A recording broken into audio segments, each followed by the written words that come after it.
Hello, hello, hello, and welcome back to another episode of Today's Weather Tonight. Here, as always, I am your meteorologist for the evening cloud, Hudson. Tonight's top story, we are going to start off by a moment of silence for the four people who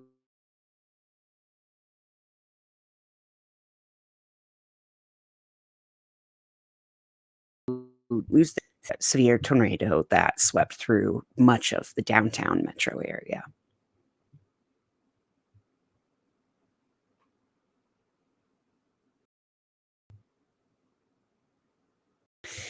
It is always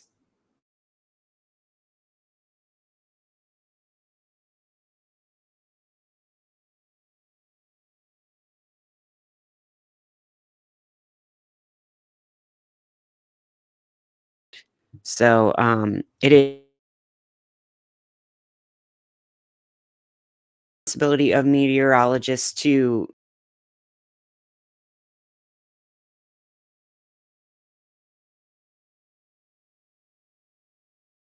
our whole life come onto the screen, because that can be, while those storms are very powerful, that could be the last thing that somebody ever sees.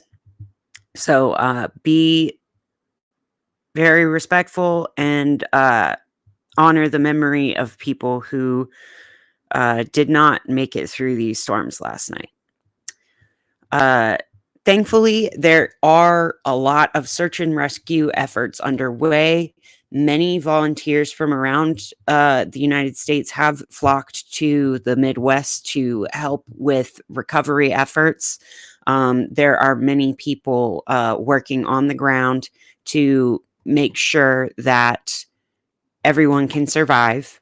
There are many grassroots organizations that step in when the likes of FEMA and other governmental organizations cannot mobilize fast enough to be the immediate response. There is a gap in the coverage of what big organizations can do, but there are thankfully independent do-gooders, I guess, who you could call it that, who will step up to the plate.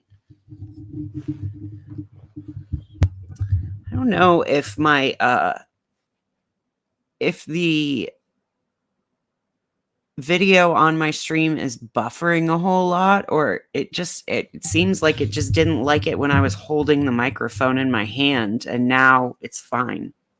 Hi, welcome to another episode of Today's Weather Tonight. We do have actually some ongoing severe weather. I'm going to just start out by reviewing our current severe weather warnings that are active in Texas, Louisiana, Arkansas, and Missouri. So here in Texas, first, a rarely seen of warning called a flash flood emergency. A flash flood emergency that is bigger than a warning. A flash flood emergency at 10:40 p.m. Central Daylight Time. Local law enforcement reported swift water rescues due to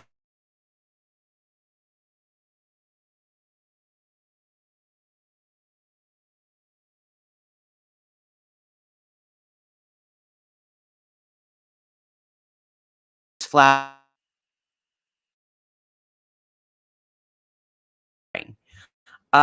This is a particularly dangerous situation. This is a PDS warned for flooding. I don't often see a PDS for flooding alone. Usually it's the combination of multiple severe weather things, but this is a PDS, life-threatening flash flooding, thunderstorms producing flash flooding. Seek higher ground now. It says law enforcement reported because they are already undergoing swift water rescues. Wait, where did I see that? Somewhere in this. Yeah. Local law enforcement already reported swift water rescues. Life-threatening flash flooding of low water crossings, small creeks and streams, urban areas, highways, streets, and underpasses. So, everyone who is housing insecure in these areas, everybody who lives near a creek or even in the dip in the valley, anyone who lives near impermeable,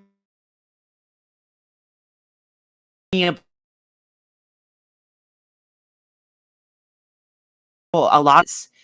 You could be on higher ground, but if you have a lot, Trinity and Groveton are connected by 94, and they seem to be somewhat regional junctions. This is just southwest.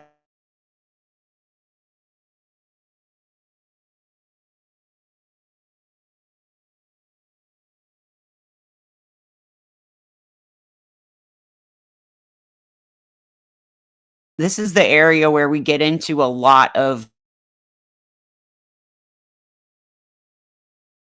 Natchitoches.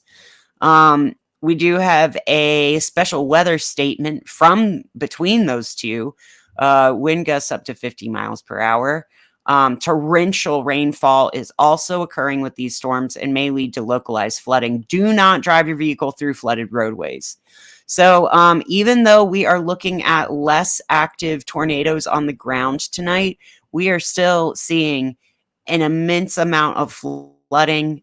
This is an area that, I mean, this system has just crept its way through the area.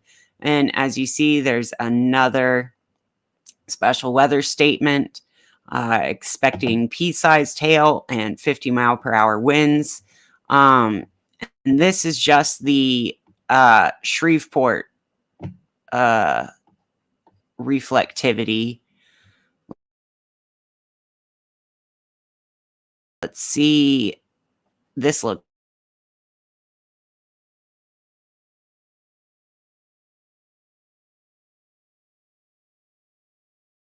Lufkin.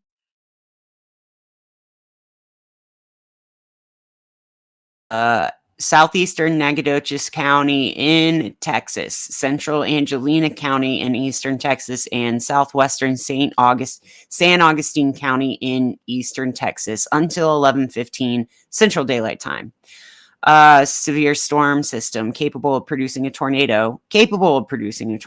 Hazard tornado and quarter-size hail. Radar indicated rotation. Mobile homes will be damaged or destroyed. Mainly rural areas. Okay. Take cover now. Move to the most central and lowest part of the building. The lowest dry part of a building. That's what the advice is for when we have tornado threat and flooding threat. Let's see what they are looking at on the rotation, though. Okay. Let's see. See something. See this peak. I'm wondering which part of the red is the contrast that goes with it. I'd say that this San Augustine looks more like a couplet, but we'll have to see the movement, won't we? Okay, this whole thing has a good component of towards and away from radar at the same time.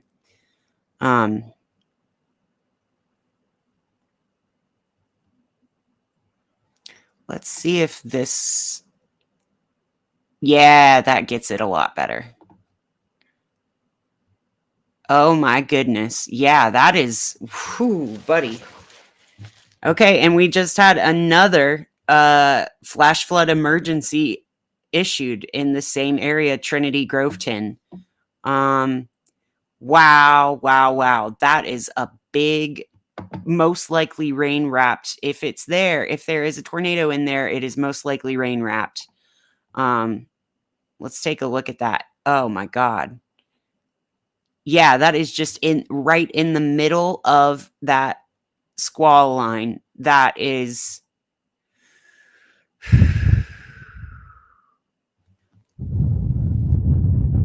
that's what it sounds like out there. Right in the middle of that squall line, we've got I mean, that is incredibly dangerous because it is rain wrapped. It's headed straight through the Lufkin Nacogdoches area, headed towards San Augustine. And then into really on the Louisiana-Texas border region. I think this is going to cross state lines. This is not the good.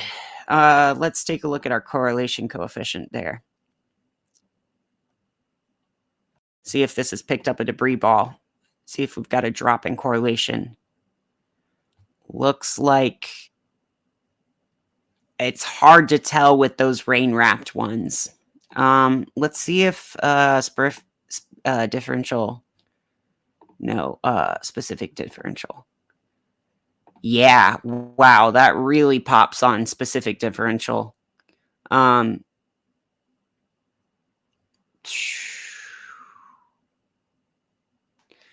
Specific differential, if you phase means the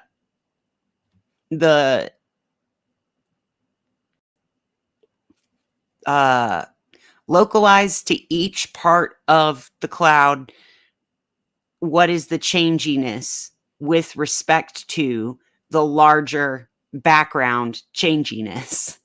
I know that I dumb down variables a lot on this channel, but I think that's how everybody can get it, is changiness of this part compared to the changiness of the whole thing.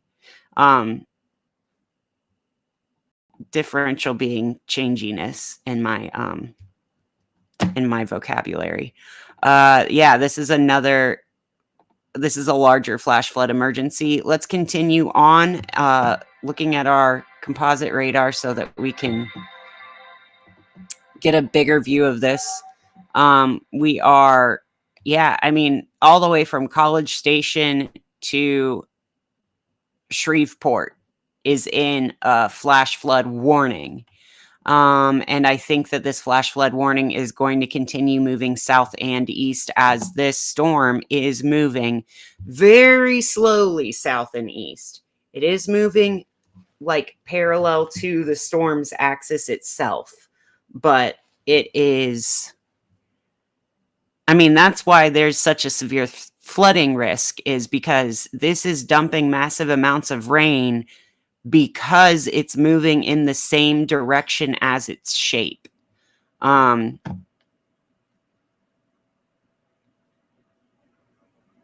Yeah. Let's go up to taking a look through northern Louisiana. We're looking again at that same situation where the shape of the storms most densely, the highest reflectivity of the storm, the axis of the average highest reflectivity, is aligned with the direction the storm is moving. So it is just following you. It's not passing through. It is going, I mean, let's see if I can. I think I might crash something if I try to go back too many more frames. But we are in a severe thunderstorm warning here on the frontal boundary, on the edge here. This looks like a nice roll cloud. And by nice, I mean mean. An angry looking roll cloud that is arcing from Ruston, Louisiana, all the way up to Little Rock and peaking out at Monticello. You see these like C-shaped curves? That's where you've got really strong winds right behind it. Kind of like, do I have here's a bag of marshmallows. You see that shape? when I blow into the center and the wind is fastest in the part where my breath is blowing fastest, it bows out like this. It goes, okay? That's the shape of this storm, because coming through Arkadelphia really is probably the axis of the highest winds right here. Most likely. I want to do a different color for this. Do cyan. So it pops better. There we go. This is where we're getting a lot more of that X component wind, or otherwise known as the zonal flow. Is it zonal flow? Zonal and meridional winds. Yeah, it's the zonal flow. The side to side, not the up and down. And the dangerous part about this storm is it's had a pretty significant up and down component to the storm overall trajectory. Meteorologists break up storms into, and we've got another special weather statement here, and we just got another one here. Let's go out and click on these. Meteorologists break winds down into 3 directions: up and down, side to side, and vertical. X, Y, and Z. Okay. We're looking at line of strong thunderstorms from Linwood to Dumas to 8 miles east of Liddell. Movement of the entire storm is northeast at 40 miles per hour.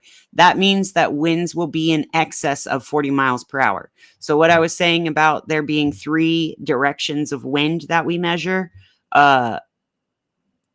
the resulting wind of all 3 of the directions puts this storm at moving 40 miles per hour.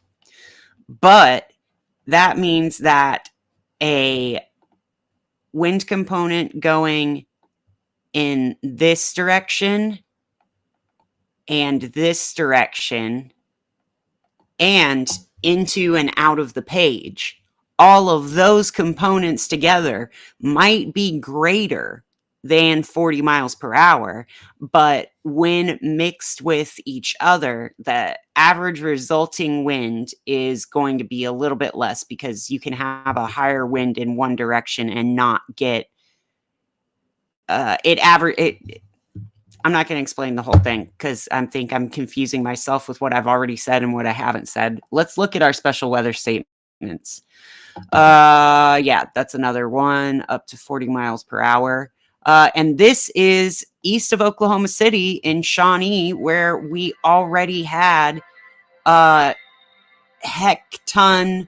metric crap ton of storms last night. This is why this weekend's 3-day long weather situation is so dangerous, because we've got active search and rescue and recovery efforts underway in places that are still getting these massive, really strong supercells.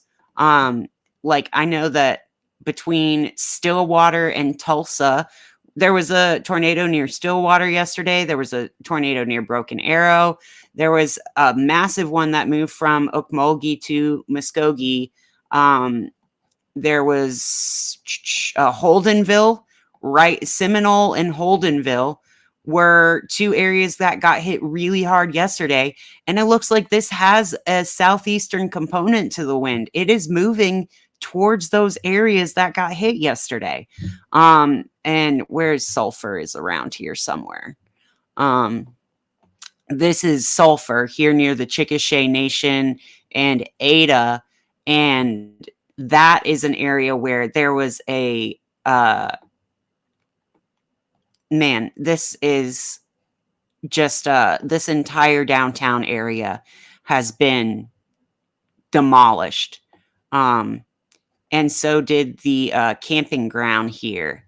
This, I think they said Sulphur Springs, but this lake campground area, I'm not sure about the Lake of the Arbuckles or the Chickasha Nation Recreation area, but Sulphur definitely got hit very badly last night, and so did Holdenville. And we are now seeing these two. Actually, let's go to single site radar so we can see what this looks like a little bit better. Okay, yeah. These look like nasty little cells. Oh, and there's an outflow boundary right in the front of it. Do you see this? Do you see this line of wind? That is a wind so fast that it's blowing the air it's moving into up and creating convection there. We've talked about how convection works with different gradients. Well, there can also be rising and sinking motion created from the wind from the storm itself. The convection in this big storm changes the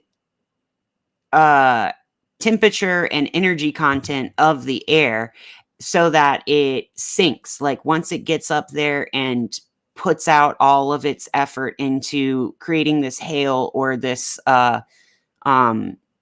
rain, or when it gets tall enough that it just really cools out, it will go out in front of the storm, sink.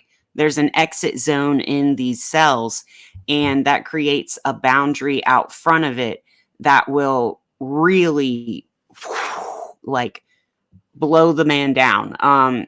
So we can see that boundary really well in this Oklahoma City reflectivity. But well, I was going to say, thankfully, it doesn't look like a tornado, but I'm not going to say anything about that yet. Looks like we definitely have, let's see if that, yeah, at least we don't have a drop in correlation, meaning we probably don't have any more like debris balls. But yeah, that's looking gnarly. This one up near Cushing, that's headed towards Broken Arrow. Let's see this. And it's right over Shamrock right now. Let's see. The border of Arkansas and Oklahoma is not looking... I mean, the whole thing is mostly fine, but right near Fort Smith, we've got some thunderstorms moving through. Let's see. When we get into the Ozarks, we get into more hilly area that isn't quite as conducive to rapid tornado genesis, but it still contributes a lot of debris, moisture, cloud condensation nuclei from the living forests in the mountains there that can produce different effects with such a severe weather outbreak. Let's take a look at our national weather, though, okay? Because this is just where we're heavily warned. And looks like we do still have a tornado warning for this tornado near Lufkin, headed into San Augustine. Let's zoom out and see if we can... Do you see a little bit of... It's not quite rotating parallel to the Earth, but it's rotating down towards the Earth. As we move northward through Missouri, we've got again, and into Illinois, we've definitely got some strong thunderstorms. Nothing is warned as a severe thunderstorm yet, but I'm sure that y'all have had enough of this rain this weekend.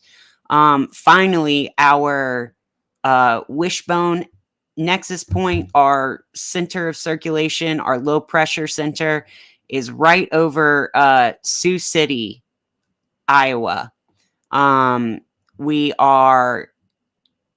We've got some of that crashing wave shaped activity going all the way up to Minnesota and the Dakotas. We've got precipitation all the way up to Grand Forks and in the Upper Peninsula of Michigan. We just had rain pass through Minneapolis. And then the backside of the wave, remember that I've got, I like to say that all of these look like a sick, gnarly swell, like a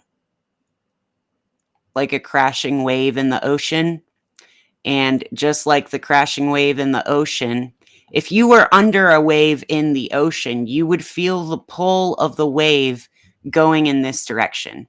Do you know what I mean? If you've ever been inside of a wave, you feel the energy sucking you up. So there's a sucking up motion here entering the cone, and there's a sucking out motion on the backside. There's like both on the surface, you want to get pulled towards the crashing wave, but the momentum, the mass wants to go the other way. So we've got entry and exit points and places where we spiral up and down here. Remember that you can surf on the wave because there is motion in side to side, like in the plane of into and out of the page. Do you know what I mean when I do like circles and X's and dots circled?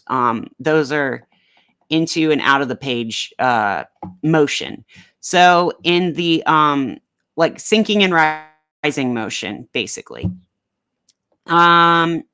So that is what we've got going on there. We still also have this is training this area to be really wet and full of instability at all levels throughout the atmosphere. So even though our severe weather threat is a little lower Monday through Wednesday, we are still setting up these low centers of circulation out here, starting in like Los Angeles to the from California to the Four Corners region. That's where these low centers have come from. I mean, this one is the same low center we were working with last night, but they start off spinning up in here. And honestly, let's go ahead and take a look at our derived winds. Oh, I went to the wrong one. Hold on. Oh, because I didn't open a new tab yet. Sorry, y'all. You're just seeing my my live streaming studio for a second. New window. I want to make the new window what I'm going to.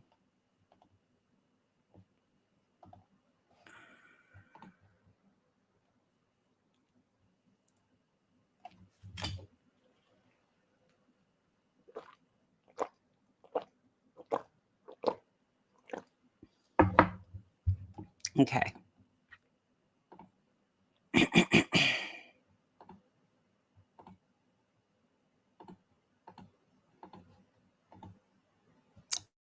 Okay, why won't you do a new? Hold on. I'm going to fix this real quick. Okay.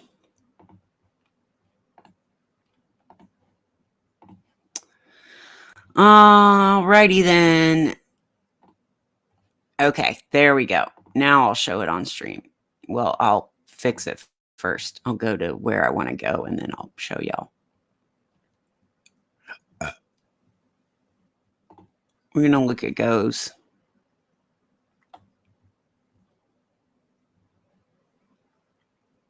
Okay. That's what I wanted to show.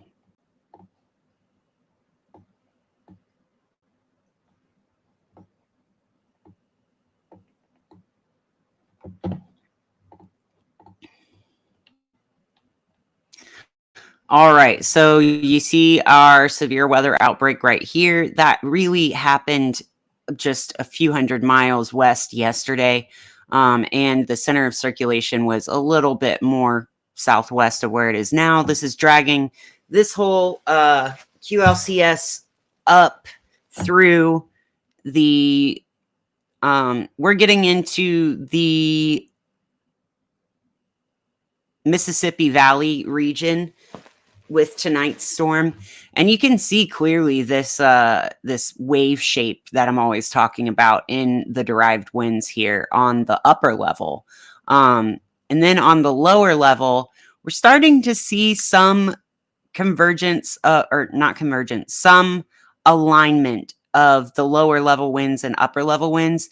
But I mean, not right here, but we're starting to get all of it flowing in towards the system, which seems like it would fuel it more. But honestly, this is how it winds itself down when the vertical levels are more similar to each other with the wind orientation. It wants to create a self-feeding loop less, because it'll be just enter and exit the system. You want to get less loops in there and more conveyor belts, less hamster on a wheel and more conveyor belt imagery is what you'd like to see if you want to see cyclolysis, or the death of a cyclone, or frontolysis, I'd say, because this isn't really a cyclone. It's a frontogenesis, and frontolysis are the fancy words we made up for the making of a front and the death of a front. But yeah, we see coming in behind this, there's probably going to be a little bit of clear air, but we're still looking at onshore momentum. Let me show you the when I goes west, because we're looking at goes east. We do still have upper level winds contrasting the lower level winds approaching the west coast. So let's take a look at what are our outlooks for.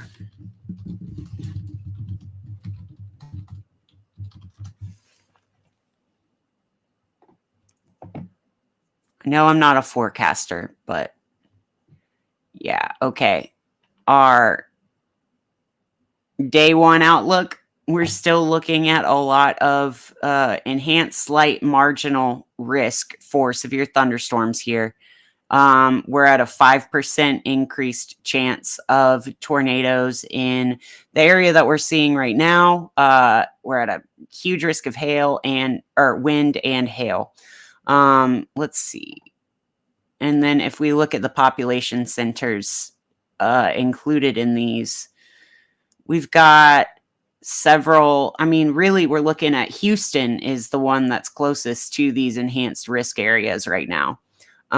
So we are moving through this. Let's take a look at our current watches. We're up to, yeah. They're saying 3 active tornado watches right now. While we're on this page, though, let's go ahead and take a look at our volcanic activity. Y'all don't make fun of me for using Bing and Microsoft Edge. I just, I didn't feel like installing a new browser, and I don't know if y'all know this, but Microsoft has gamified searching things. And so if you search things daily on Bing, then they'll give you these fake little points. And yeah, you know I love fake little points, you know? Oh, wow. Okay, so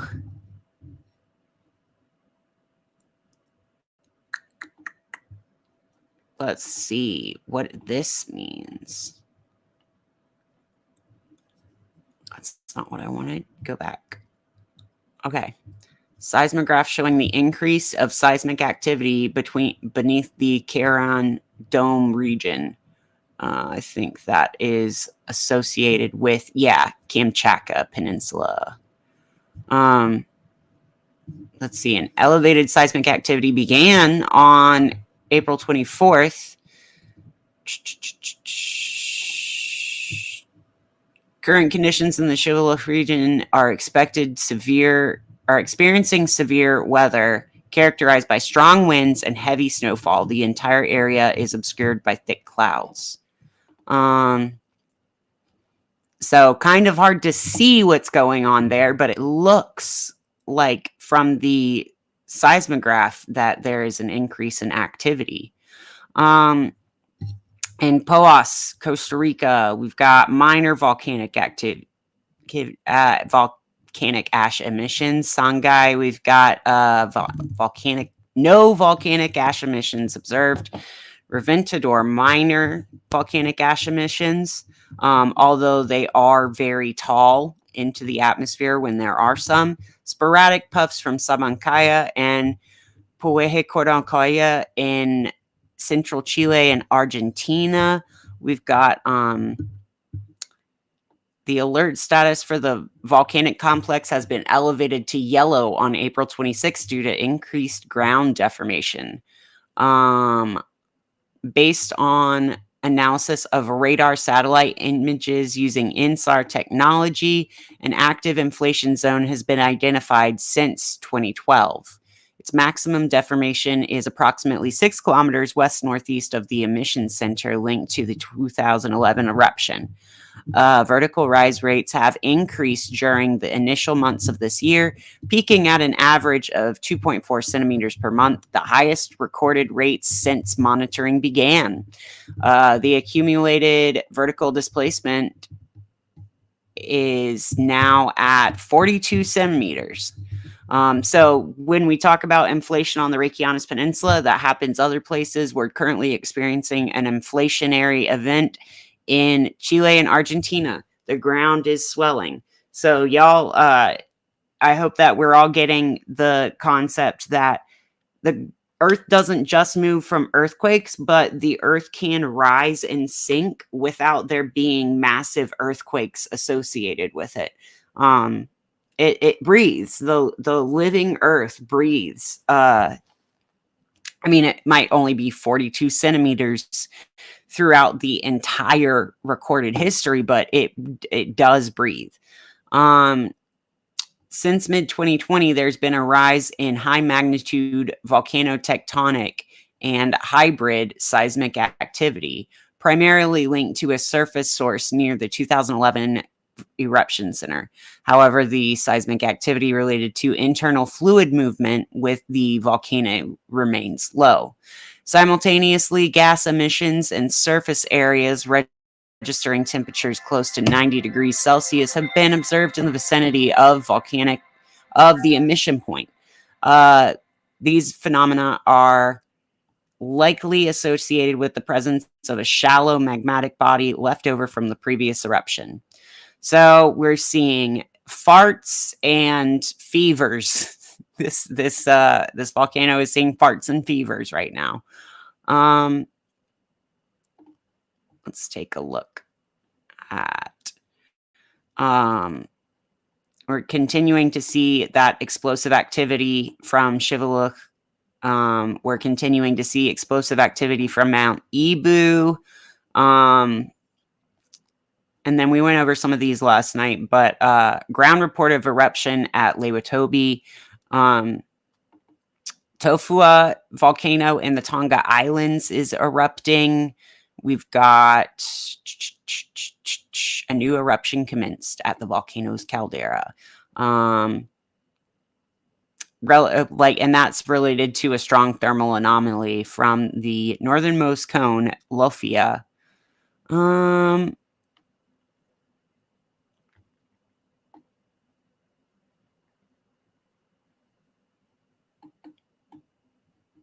All right, and Popo is reaching flight level 200.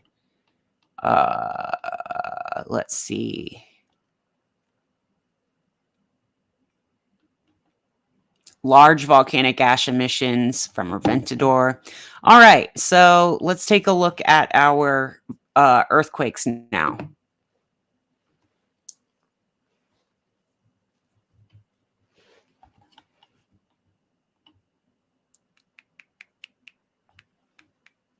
I'm going to see the current earthquake level.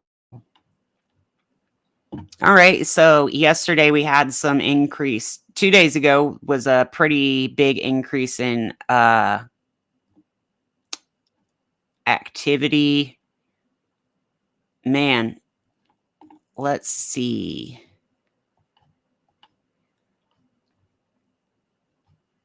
We're rising and falling of earthquake levels. Where's my gauge? I know that there's one that has latest quakes. Okay, these are the gauges I was looking for. We're low on high-end quakes, but we are pretty middle of the road for magnitude 3 and above. Most recent quake was a 2.7 in the Bay of Plenty, New Zealand, and one in Turkey. Let's go ahead and there was a series of 4s at the Kuril Islands, Indonesia, and Crete. Like, bam, bam, bam. Our usual suspect areas are in play today. So looking at a lot of 3s and 4s. Let's take a look at that on our Earthquake 3D. Earthquake 3D. All right, we're still feeling aftershocks in New Jersey. We've got continued West Texas earthquakes. We've got continued California tremors. Very hard to see. I'm going to take this to at least a 1. Oh, no, let's take this to at least a 2 because it's very hard to see with the below 2s on because there are so many minor tremor sized quakes in California that it's very hard to see where the activity actually is. 2.2, 2.2, 2.3. These are 3.1. Oh, it just kicked me back to 1 week. This 3.1 was at 21 kilometers depth. That was an old one. Let's see. The most recent was this 2.1 at 17 kilometers. This 3.0 in West Texas, 2 3.0s, it looks like, at 5 kilometers depth. We've got a lot of activity in the Puerto Rico Trench here. We have a 4.0. Look at all these. These aren't even tremor size. We had a 4.0 at 116 kilometers depth, 3.5 at 140 depth, 3.3 at 43. So these are, and we had a 4.9. 4.9. Let's take the quakes down so we can see where these dotted all around the area. This is only one plate boundary map that doesn't quite show. There are little fracture zones that go around the Puerto Rico island, the island of Puerto Rico, that explains a little bit of what the hell is going on right here. We had, let's go back, turn our rings back on. We had a 5.4 here in, that was an old 5.4. It'd be great if Earthquake 3 didn't constantly kick me out of what my settings were. 4.9. These were also a series of 4.9s. These on the 28th. 4.3, 4.3 throughout the day. Kind of concurrent with the due north of them Puerto Rico quakes. Now, let's continue through the Pacific. Hawaii's continued to see a series of, this is a stack that you usually see with like active eruption. It looks like Kilauea is trying to do something. These are really shallow quakes, only registering at 1 kilometer depth. As you can see, let's go back to just today, please. Let's see, we've got 2 3.5s here in, 2 3.5s here in Alaska. And they overlapped right here. I wonder if there will be a quake right where they overlap next. There that's kind of where those two would propagate out to. 4.6 here at 22 kilometers depth, just south of the Bismani Peninsula in Russia. And then a cluster of 4.5, 4.6, and 4.6 quakes here in Japan and between, is it the Bay of Korea? Is that what it's called? I don't remember. The bay between Korea and China. We had a 10-kilometer depth, 4.5. So that's a pretty shallow one. Medium shallow, I guess. And these 4.6s were all clustered 1, 2, and 3. Let's go back to just today's date, please. All clustered around here. Let's see. Had one here at Mariana Islands, the peak of the arch of the Marianas Trench, a 4.7. We had a 5.7 out here in Tonga, and a 5.1 at 0 kilometers depth. So we had like a surface 5.1 as well as a 10-kilometer depth 5.7. As we continue into the Asian plate, we get 4.6 here in where I had called for one yesterday, in central. Are we in Malaysia? Are we in? Okay, it says India, but I think that's right close to Myanmar. Yeah, this is, I don't know why it said India on USGS when this is clearly Burma, Myanmar. But in the mountainous regions of Myanmar, we had a, what was that? 4.6 today. This 4.4 was right near it, but technically in Bonan, China. Then we had one in the Kashmir region, 4.2 at 122 kilometers depth, so pretty deep. 4.9 and a 4.3 here in the Kyrgyzstan and Xinjiang, China border region. 5.0 in just off the coast of Eritrea in the Red Sea, where we saw some activity yesterday.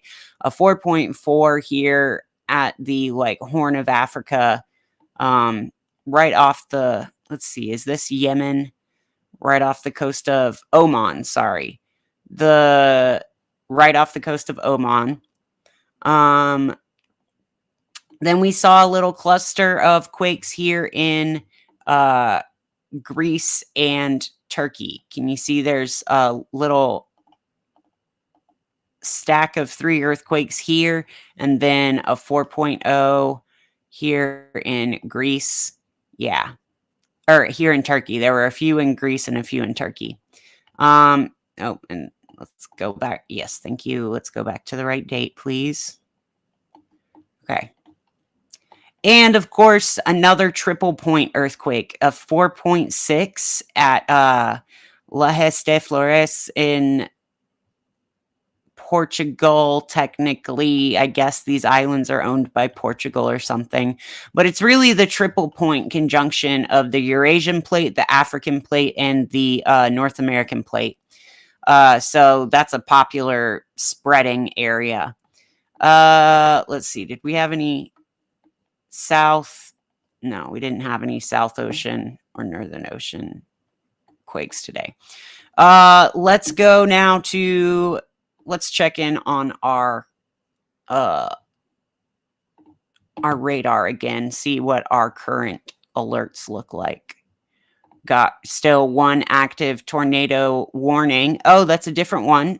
Active tornado warning for Missouri now. Looks like it is here between Springfield and West Plains, headed for Kabul. It's probably this little thing right here. Let's turn on single site radar so we can get an idea of our velocity.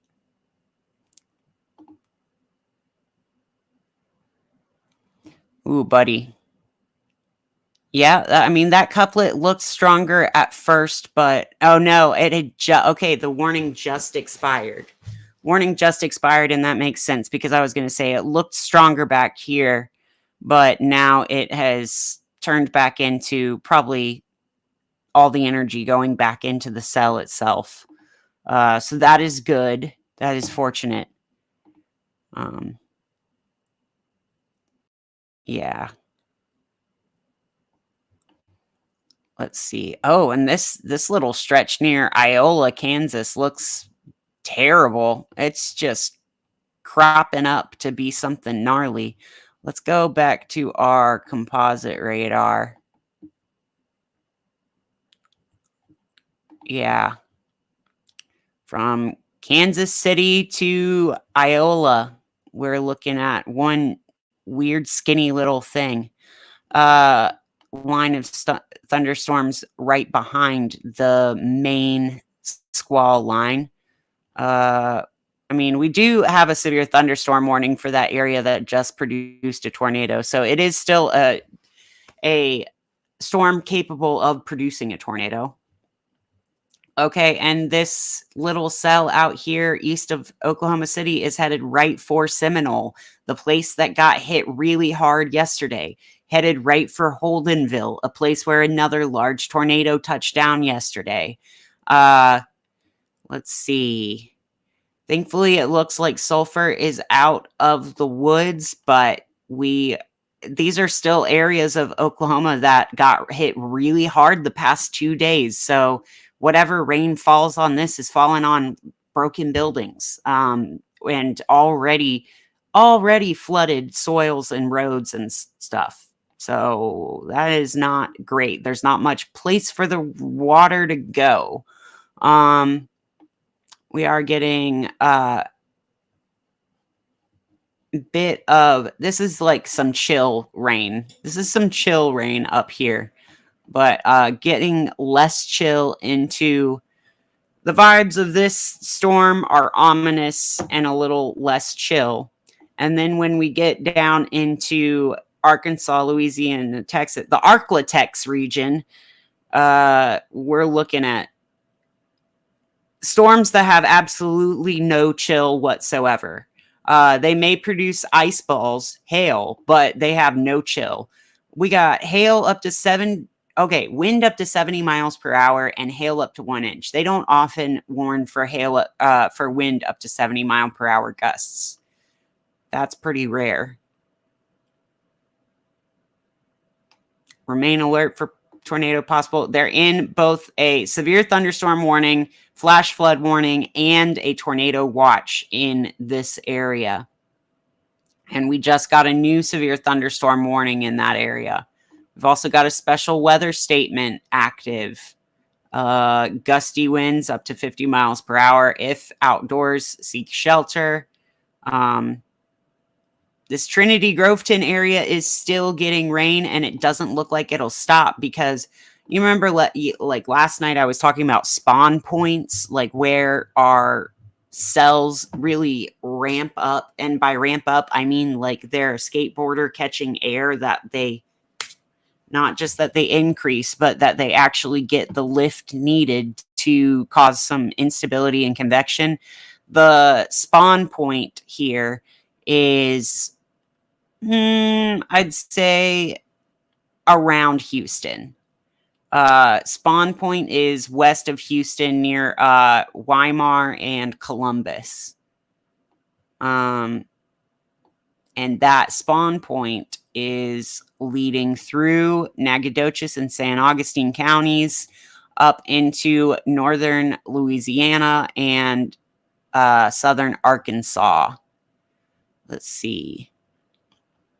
And I mean, this storm around Camden and El Dorado isn't nothing. This is also a widespread area of heavy rain, which would, while maybe not producing hail, would still produce potential flooding. Let's see. We've got, and the reason that these warnings go along the river is because they're different weather bureau they're different branches. They're different divisions. There's different weather offices that issue the warnings for different territories. So they have to kind of bound it in these weird polygons. But here's the front. Remember, I was talking about that C shape. This is really trying to jump out in front of the rest of the storm and take up some of this available energy out front. And as we cross over the Mississippi, it does have the potential to pick up a little bit more moisture. And also, when you're going over river areas, the microclimates can create the river having so many twists and turns, and also being a break from rural area to a large flat surface of wetness. The river is a large flat surface of wetness, and that can help speed up the winds. It can help put more moisture back into the storm, and the stark contrast between river and land can add to the vorticity effect of, like, when your tire spins out when you're stuck, half of you is on the road in a car and half of you is in the mud. Well, the speed differential of moving over the river versus moving over the land is just like that. The air can move faster over the river than it can move over the land, so you get a twisting motion that adds vorticity to it as well.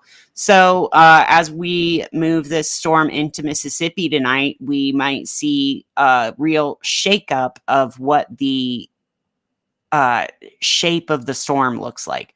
Right now, it looks like this crest of the waveform is hitting Clarksdale. And here near Stuttgart, I want to know what that is. I want to look at this on local.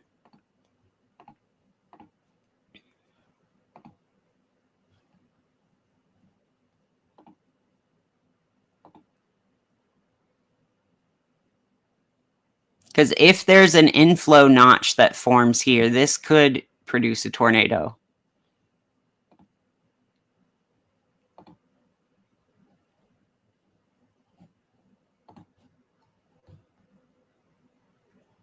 Okay, well, I don't think it's producing one right now, but it's those little notches that can bring in fresh air that you really have to look for. Let's see if we can have a.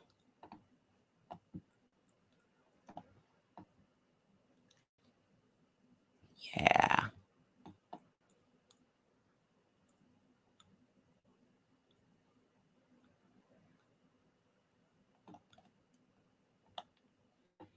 Beautiful and terrifying.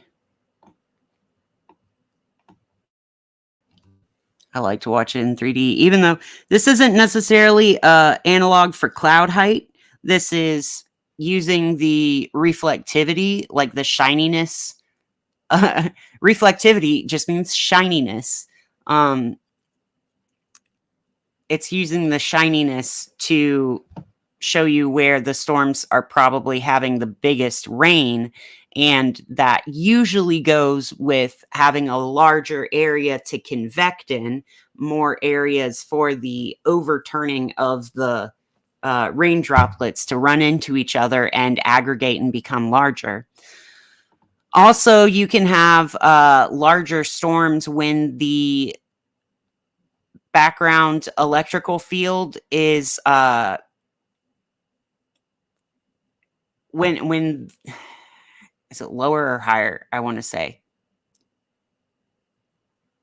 when the overall background gradient, when the voltage is lower, the water droplets can coalesce better with each other.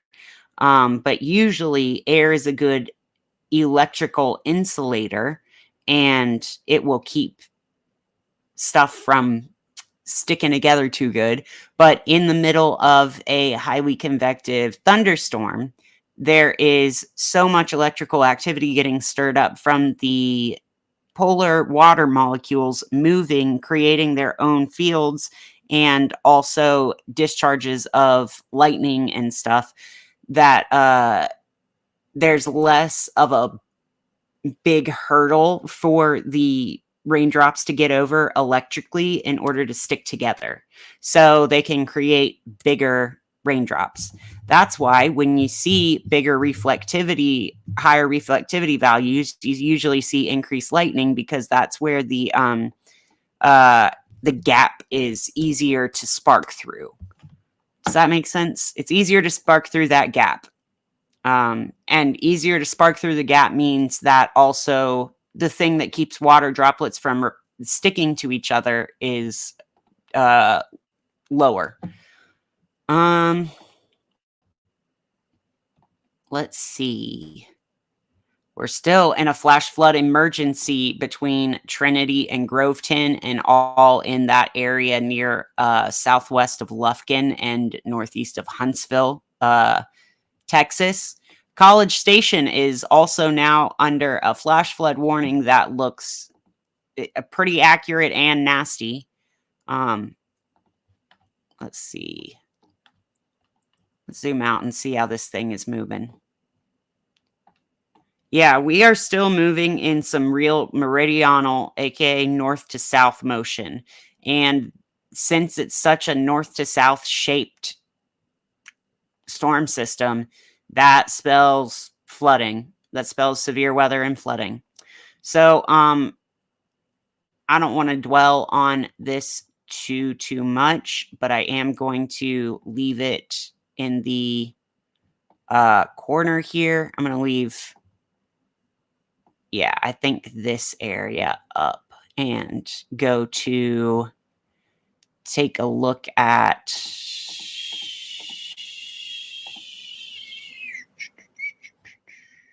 I'm going to do Zoom Earth so we can look at the global weather.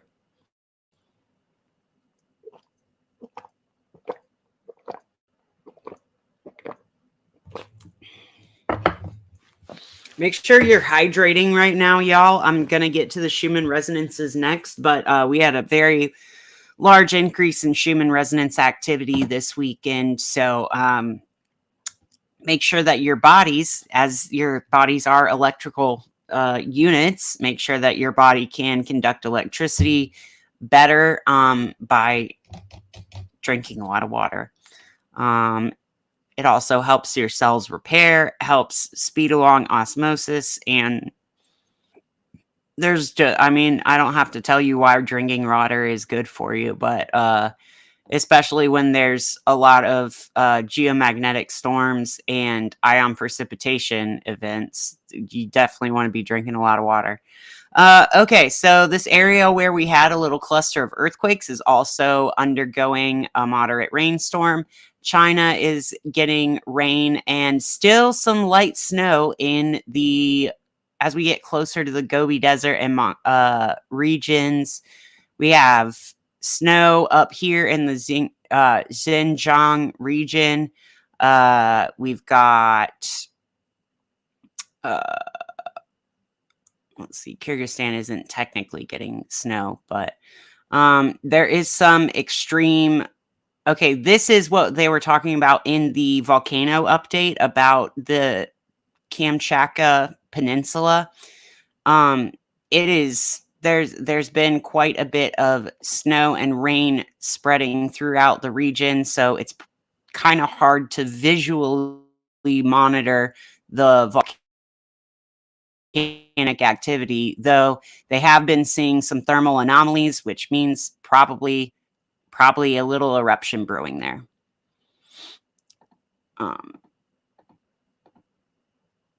Yeah, and then previous day, this whole weekend, it's gotten let's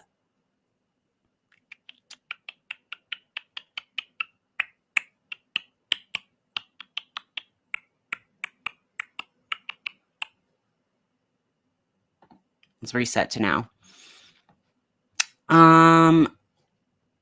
Just a second. I want to take a look at where our, can I search on here? Yeah, Tomsk, Russia. So this would explain why we've had a bit of an increase in the Schumann resonance activity coming out of Tomsk, Russia. We've had some light rain moving through the area, as we can see. And again, a lot of these things overlap, so it's hard to isolate the source. But if there's a lot of rain if there's rain in the area, the electrical, like I was just saying, the electrical conductivity of the air increases because the hurdle decreases. The hurdle for electrons to jump over in order to make a transition is lowered. So that means the air is more conductive in a storm. So that definitely tracks with why we would be seeing a little bit of a burst in Tomsk, but not really, because we're seeing a huge burst in activity. Burst in activity in China. Italy looks pretty clear, so I bet that we can get a better... there's a place in Italy, too, where we have Schumann data. Got a cyclone north of Madagascar. Still, is that... Okay, so this was onshore in Kenya and Tanzania, which is why we had such widespread lethal flooding in Kenya and Tanzania this weekend, or past week, honestly. Here's a lot of meridional flow and more of those wave shapes, crashing wave shapes. Here is that South Atlantic pipeline of moisture between Ecuador and the Philippines. We've also got some rain out here in the South China Sea, and between China and Taiwan, or China and China, depending on what your political stance is. I don't believe any countries are real, so I have no dog in that fight. Let's see. And then this is the wave-shaped plate boundary right here. So you almost see that in the weather right there, which is pretty cool. Let's take a look at satellite. Yeah. Okay. Satellite shows a little better. There is... looks weirdly green over here. I don't know what that's all about. Maybe... no, I was going to say maybe it's from the volcano, but I don't know. Yeah, the United States looking gnarly as ever. Look at that little notch right here. This is as we marched through the night last night. As we got from our spawn point, moved along the Texas-Mexico border, and we passed over San Antonio, Austin, Waco, and Dallas with this training of storms. So they had really stormy days this morning, but since the morning is when you get the least convection because all the baked in energy, we didn't get much solar energy input over the night. These metro areas got a little bit spared from all the severe weather. Now, there was still thunderstorms, but it wasn't quite as lethal as these areas here, like what we're experiencing in the late afternoon and nighttime. Yeah, you see it really blow up here. Let's go back to right now.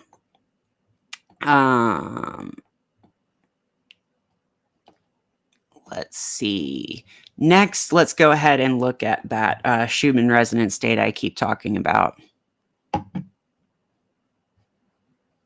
So this is coming out of Tomsk, Russia, where we established that there was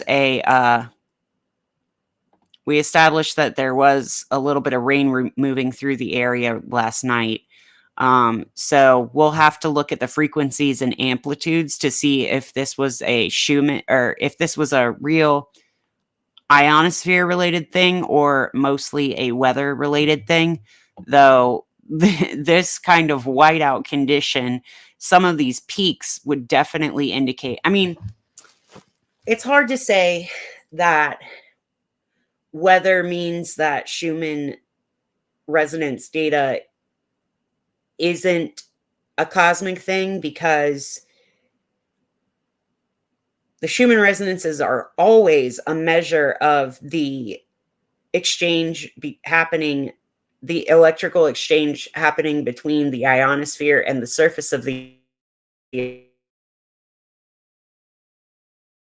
which happens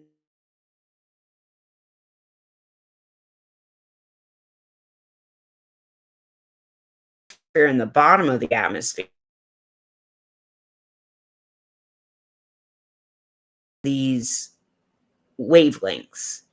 Let me show you what I mean. And this is very interesting too, that we have these sub mode 1. I think this sub mode 1 is where we get the weather kicked off, where the weather kicks off resonance with these higher frequencies. Let's go look at what our frequencies did in this storm. Okay, so you can see that recently this has been putting the frequencies lower than usual, which, or lower than they had been. At first, there was highly variable peaking here on the 28th throughout most of the day, where that right before it started, we had this mode 4 and mode 1 frequency spike.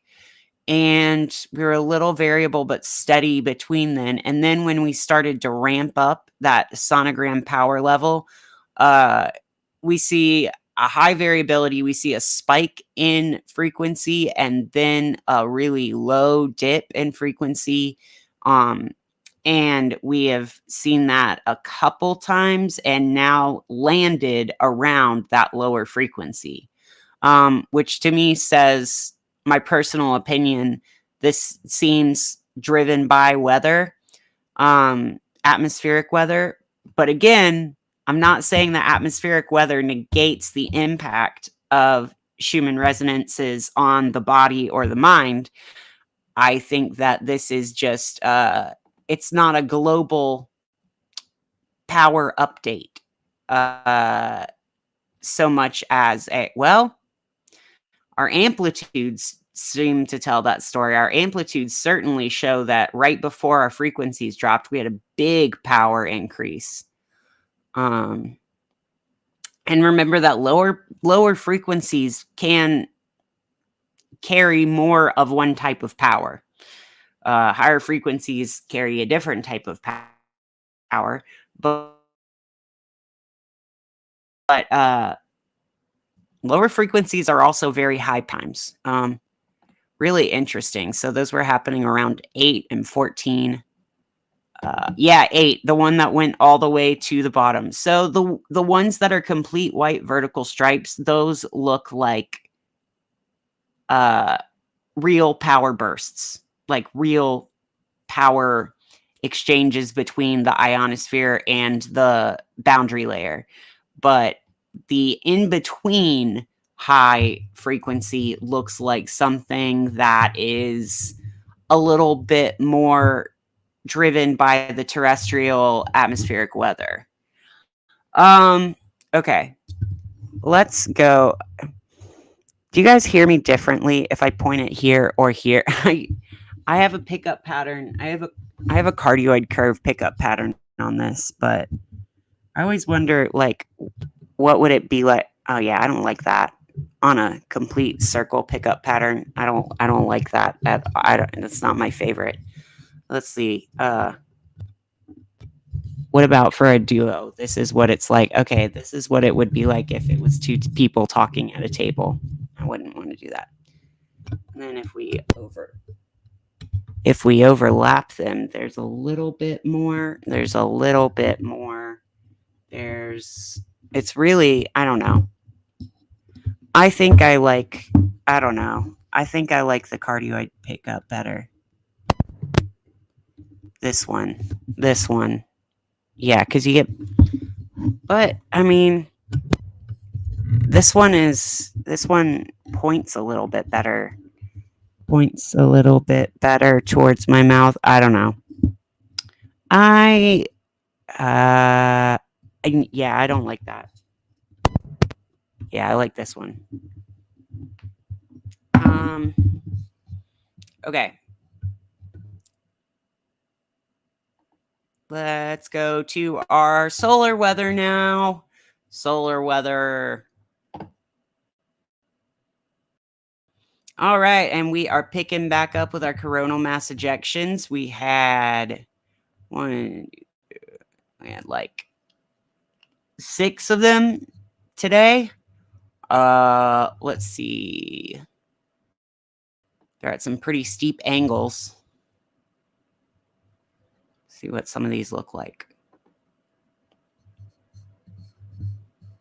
Really long, skinny ejections, it looks like.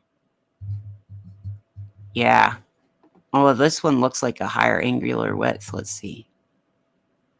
Not really much to look at there. Current data shows there's a slight possibility for aurora to appear in Manitoba, so let's look at that.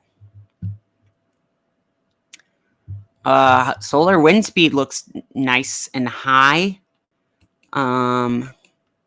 Auroral overall doesn't look that strong. Density's pretty high. Planetary magnetic field and orientation is southward and high. Let's see. Where are we getting our most? Resolute Bay. Fort Churchill is where we usually look in Manitoba, but I don't know if that's going to have much good stuff. Let's see webcams.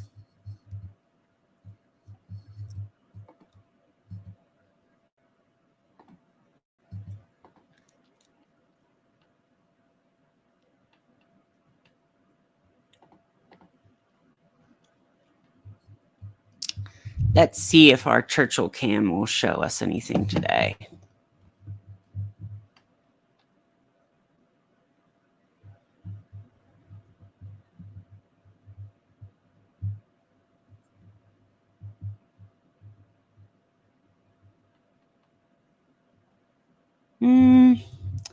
Not much. Maybe some nocturnal clouds.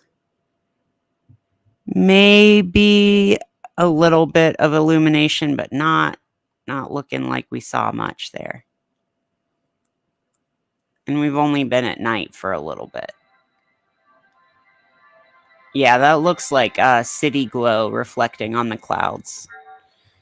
So not seeing any, but it is possible that some areas will see stuff. Like that Resolute Bay area looked like a better magnetometer reading for seeing aurora. 3654 has now been classified as a beta gamma delta type. So it's increased in complexity, where it's both a beta gamma type with a delta type spot on it. Let's see.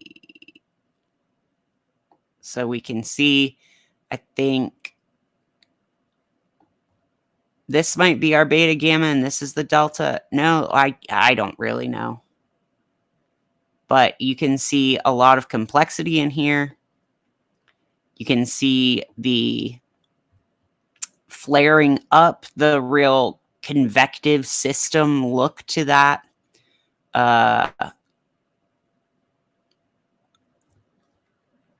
Yeah, honestly. Let's go look at let's see what it looks like in motion.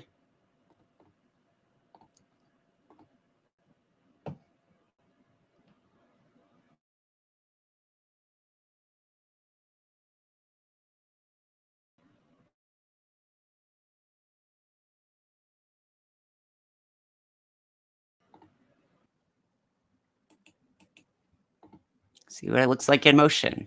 Sorry. And this is the region we're watching right now. Watching it bubble up and bloom and spread apart. The two magnetic poles will get stronger and yeah, and they'll repel each other the stronger they get. Yeah, okay, so this one repelled this blue and this red repelled each other into this red getting into the area of this other blue and repelling it.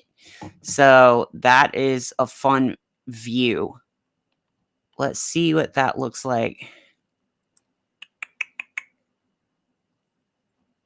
Let's see what this looks like. I never look at this one.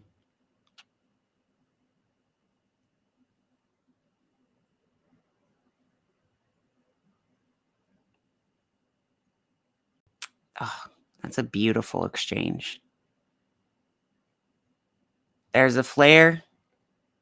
There's a flare. I think this guy has been sending off a lot of flares recently. Looks like it's brewing something big here. Probably going to release a big coronal mass ejection once it gets out of Earth direct facing. I don't know why that's the case, but it's something I have noticed. And this one looks like, can we see our wave shapes in here too? That magnetogram is a good illustration of what's happening there, the little clusterfuck that's going on. I want to see this southwestern, or this like lower left-hand quadrant exchange material here. Yeah, look at that big plume. That big tube, transportation tube. It's like one of those pneumatic bank canister thingies, but for plasma on the sun. Okay, so here's a picture of that flare that we saw that had a radio blackout with it. We reached a KP index of 4 today. We have moderate 3.1. Let's look at our solar flares. Oh yeah, we had an extended M flare today that lasted from like 40. That lasted almost an hour that we were in the M flare territory. So that is got to be, that's a big increase. I mean, that's combined what we got yesterday. And yeah, they're all from this region 3654. Doing quite well for itself. Our solar wind predictions are coming. Looking like by the time May Cinco de Mayo comes around, we're going to be back in another Parker spiral. We are in an area of heightened, we're in one of the Parker spirals that has heightened wind speed right now. Wait, let's see what's rotating into view soon. Okay. Doesn't really show much. Let's now go to our planetary weather. Probably not going to stream for 3 hours tonight. Sorry, y'all. Last night was a very fun one. Very fun to be streaming for 3 hours. I did get a lot more views than usual, but probably because they were here for the weather outbreak. Let's go ahead and take a look at our planetary weather, though. We've got, let's see. You can see we've got the moon in Capricorn, trine the sun in Taurus. So feeling very earthy today. Remember to ground yourself.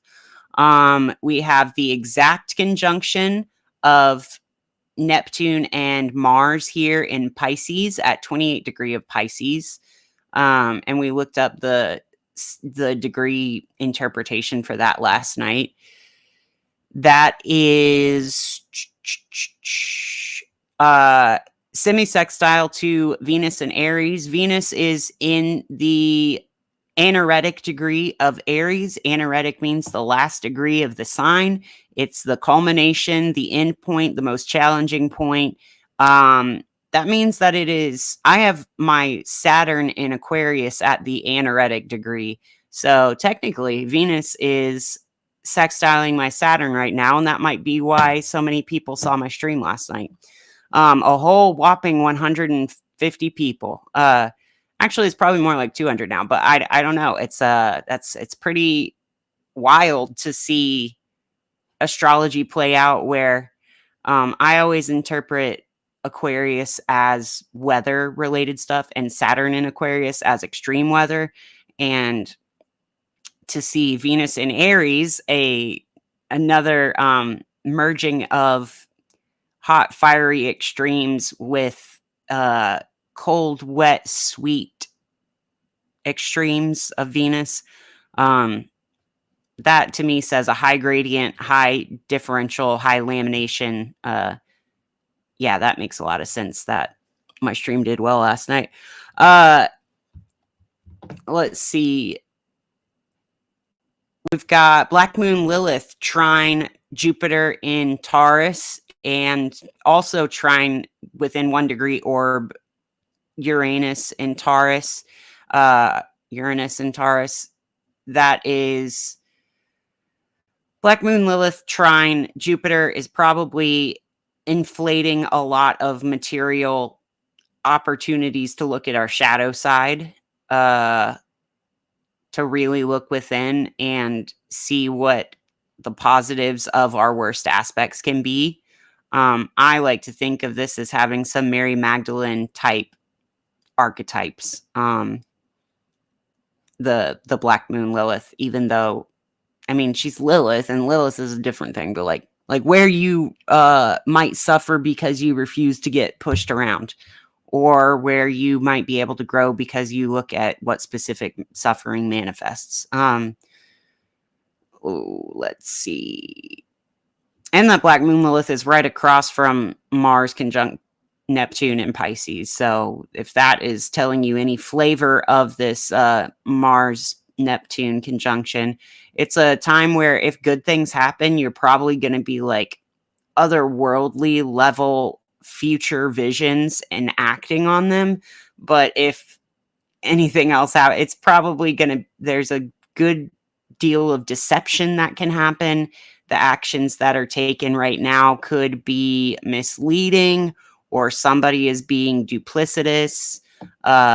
Some sort of action that maybe it's an action you think is going to help and it really doesn't, or something like that. That's what I'm getting from this conjunction being opposite of Lilith there.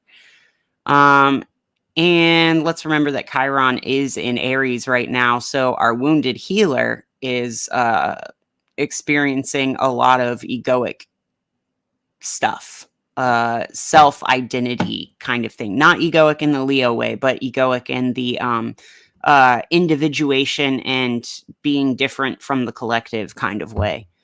And thankfully, we've got Mercury direct now, but it is going through the shadow of Mercury retrograde. So that means that it's going through the degrees where we did go through a Mercury retrograde. So everything that came up through that retrograde period, we are now re-examining with fresh eyes from having gone back over it and needing to go back over it again. Like getting a project back and failing it, but then having the opportunity to redo the project for a better grade. Mercury going direct through its shadow area is the actual work of doing the second project to get the better grade. Like, you have the opportunity to get a better grade on this project, but you still have to do the work and integrate the lessons you learned about how you did it wrong before. Yeah. I think that is about all I want to say for astrology today for our planetary weather. Oh yeah, it is a sun day and a Mercury hour. We started this broadcast. Let's see. Started the broadcast in a sun hour. So good. We started it in a sun hour and we went through the full Venus hour, and now we're in a Mercury hour. So tomorrow will be a moon day in a moon hour. Or tomorrow I hope to go live at the moon hour, but I don't always do that. But Monday is always moon day. So let's see.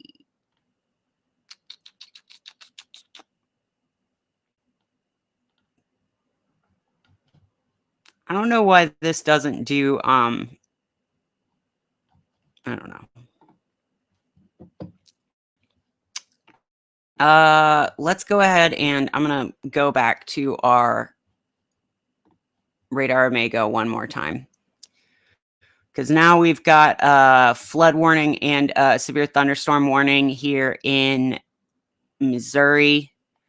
Let's see. Producing hail and winds up to 60 miles per hour. All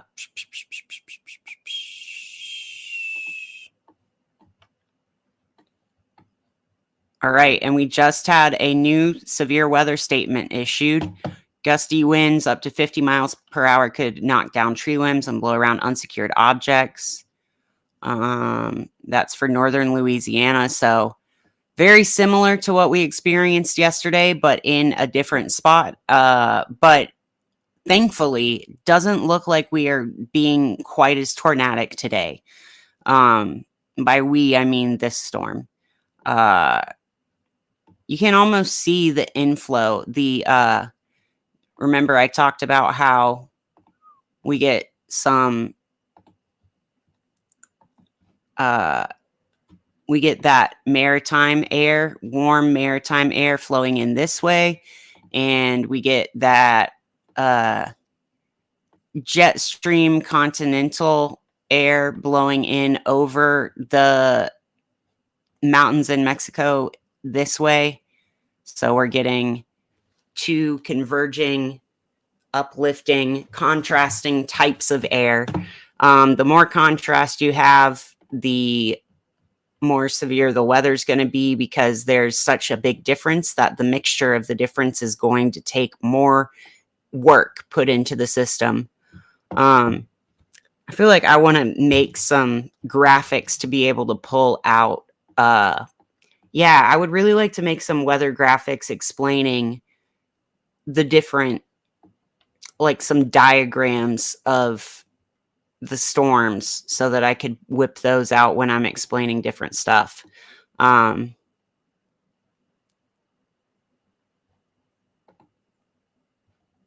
see if I can. Oh, yeah, I can do this in 3D. I can do the whole thing in 3D.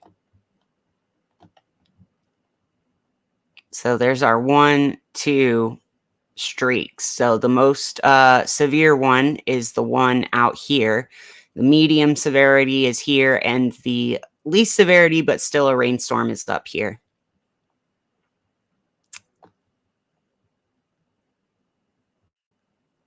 Let's see behind this. If we're looking,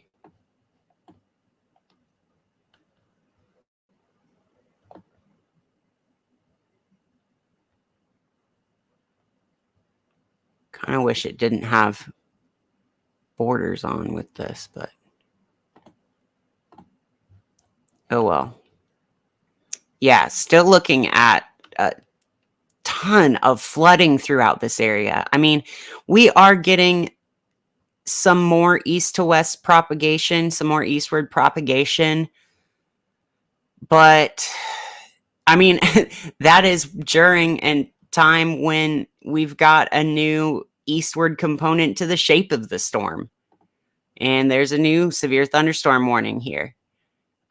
We are just, wherever this bad boy goes, it is creating a lot of misery. Looks like we have this east of Oklahoma City cell has broken up just a little bit, but it is heading into Holdenville. It swept through Seminole. Before I go, let's see how far back of frames I can load. See if I can load 250 frames back. I'll give it some time to think about that.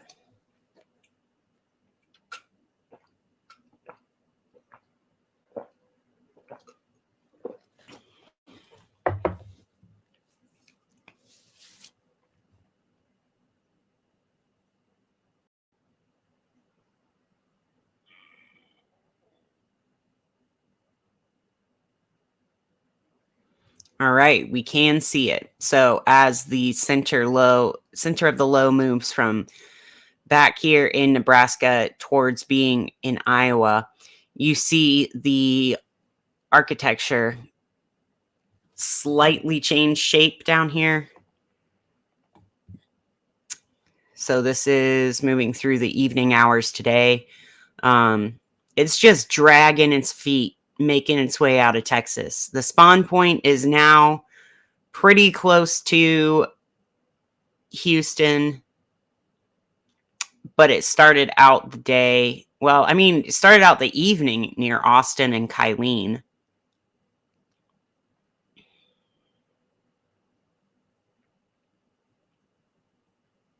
Wow.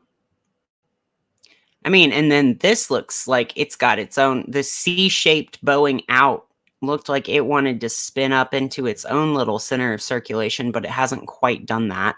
It looks like maybe we are refueling this upper line with this line of storms. Like this is, yeah, you see this atrophy, this little lobe atrophy, and you see how it blows up from one little line of storms to a big quasi-linear convective system. Big old squall line.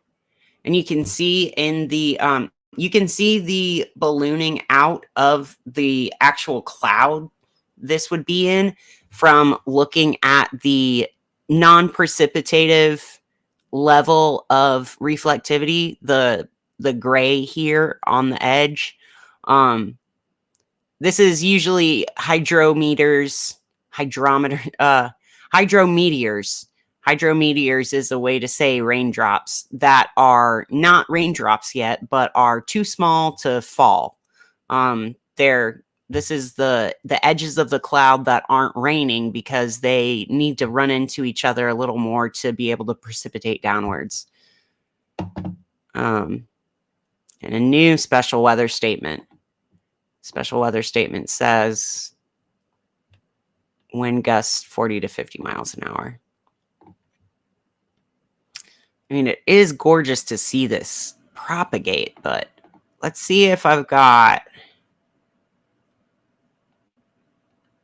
What other options do I have here? Let's do precip accumulation. And at Oklahoma City, precip accumulation is all the way up to like 8 and 9 inches. Near Dallas, we're looking at the same 8 to 9 inches, 10 inches in some areas. Let's zero it over this area that we've got the big warning for. Center on here.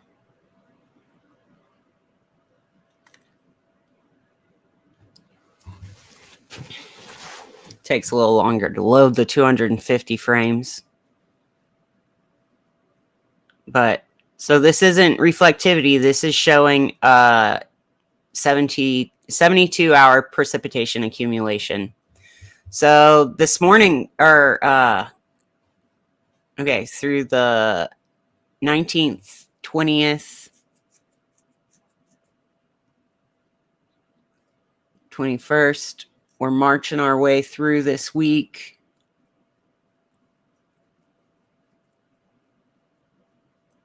Getting into the 24th, 25th. I guess for different products, the amount of scans takes you back a different amount. Okay, here's the 26th when we start getting our severe weather outbreak. And here's the 28th where we get all of this rain dumped in one 24-hour period. Do you see how fast that developed? That's ridiculous. Okay? Like from last weekend, we start this stream out at last weekend. We move through the week into Sunday, Monday. That's where we got some rain evenly distributed. You can see how a system moves through, leaves a little rain behind, and doesn't dwell. You can see the shape of systems pretty well with this. But as we move into Friday, we start getting motion in the direction of the storm. Saturday, a lot of flash flooding here.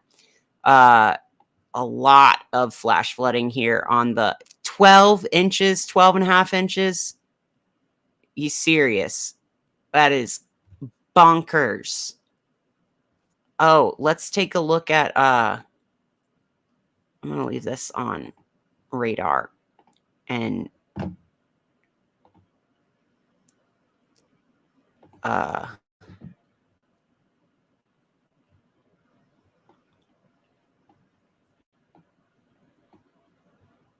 then I want to pull up. I didn't look at today's, I did not look at today's observed precipitation. So let's go to pivotal weather and check that out.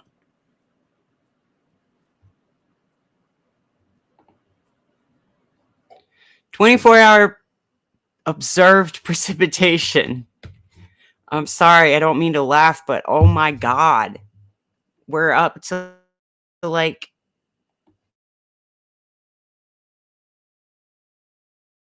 the yellow and values you usually see on the 72 or 168 hour observations, not like 24 hours. Jeez Louise. Look at that. Absolutely annihilating amounts of rain.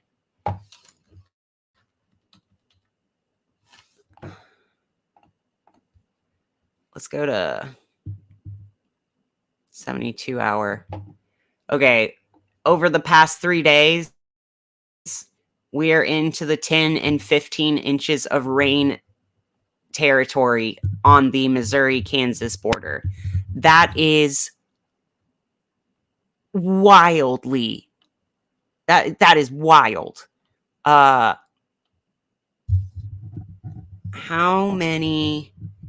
much does 1 inch of water weigh?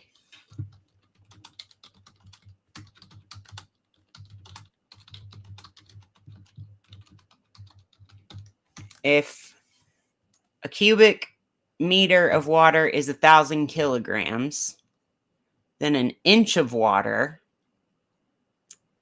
is that much of a pound. So that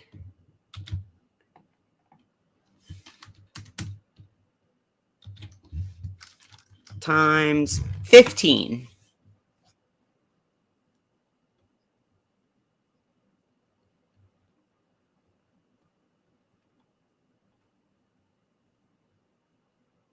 And this isn't even cubed. This is one inch solitary, not squared or cubed.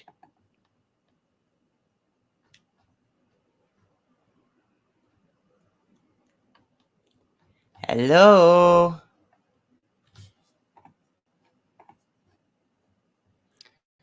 .5. That's like half a pound. Imagine half a pound of water. Now let's do that cubed. To the... Oh, that's not what I wanted. Oh, this is not a great math solver. I don't like that.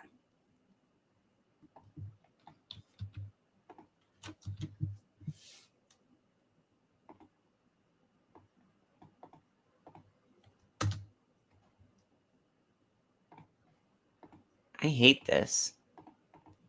Do this.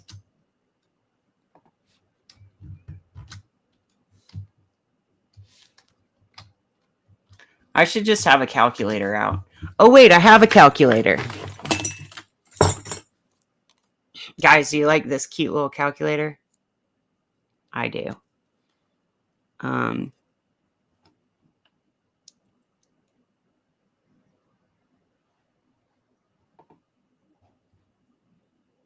Okay, I hate this. I'm going to do math on stream one day, and you're going to believe that I have my degree, but the Bing math solver is fucking me up.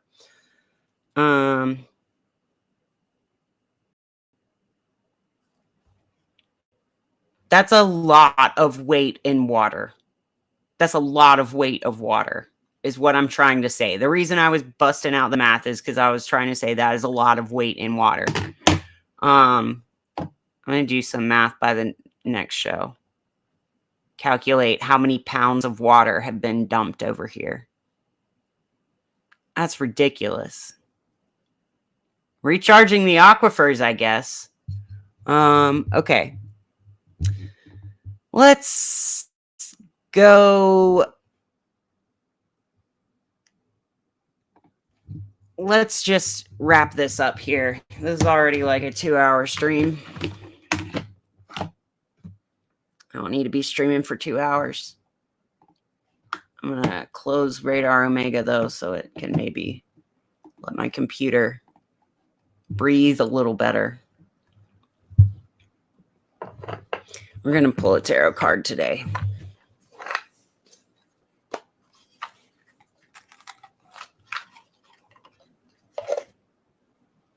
Remember, I keep the labradorite with my...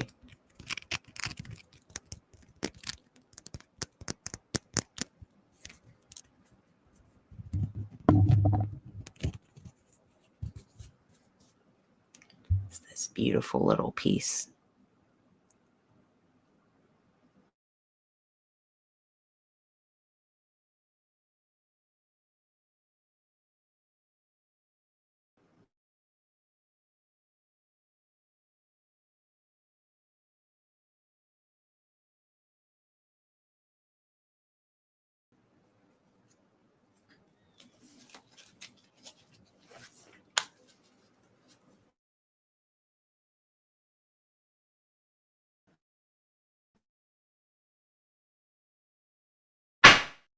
People, the cosmic weather is. What's the weather beyond the planets? What's the weather beyond the satellites?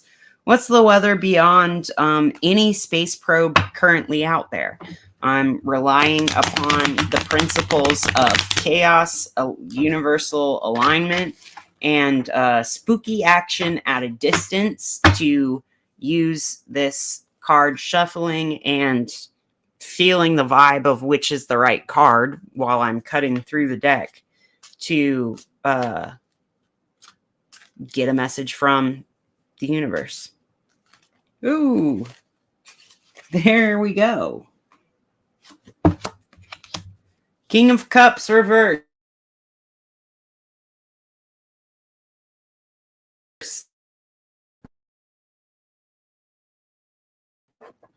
Who's being the executor, the one,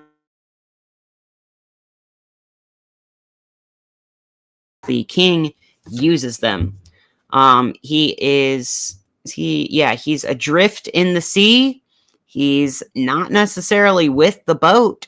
Maybe he got mutinied. I don't know. Maybe he was being a petulant little baby.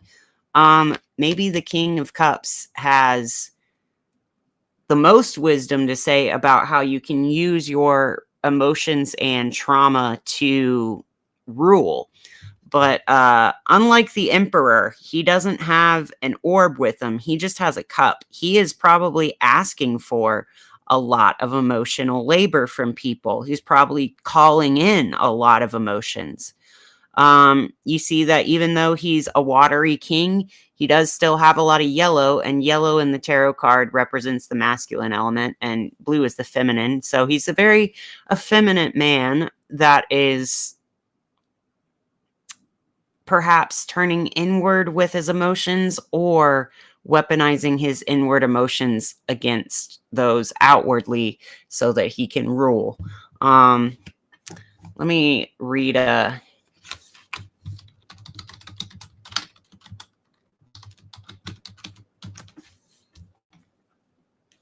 Overly emotional or too sensitive is what Bing says for the King of Cups reversed. lack of emotional maturity or difficulty in managing emotional depth. It can also signify emotional instability, unreliability, and immaturity. If the King of Cups reversed appears in a tarot spread as a person, it can indicate that this person is emotionally manipulative, moody, or struggling with emotional control. So if you feel that way, if you feel aligned with the King of Cups, or you feel aligned with the energy coming in from the universe, that's what this is going with. He's probably got a lot of power over you and weaponizes his emotions to maintain that power. Could be the king of kindness and compassion, but when reversed is currently using this as a way to garner pity, feel like a victim, and remain in power by making people feel negative emotions rather than joy. I don't like that as the vibe coming in from the cosmic weather, but I guess that's what's going on. Not very fun. Could be a tyrant. Yeah, emotionally unstable spouse or partner. Yeah. Emotionally unbalanced is what I would say for this. Repressed emotions, withdrawing from the world.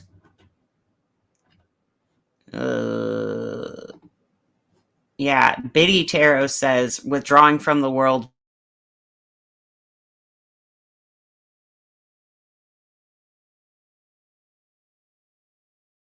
happen if you were too confident.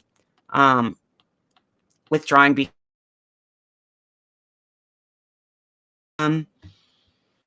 could be repressing things instead of facing your feelings head on, bottling things up. Emotionally constipated, probably. So let's look within ourselves and figure out where we're doing that. Yeah. That is quite a card pull for today. I don't think I'm going to pick a different card with this. I think we all need to sit with the King of Cups reversed and identify our emotions. Also, I think this is very Mars conjunct Neptune, opposite Black Moon Lilith. I think this is the vibe of those cards together.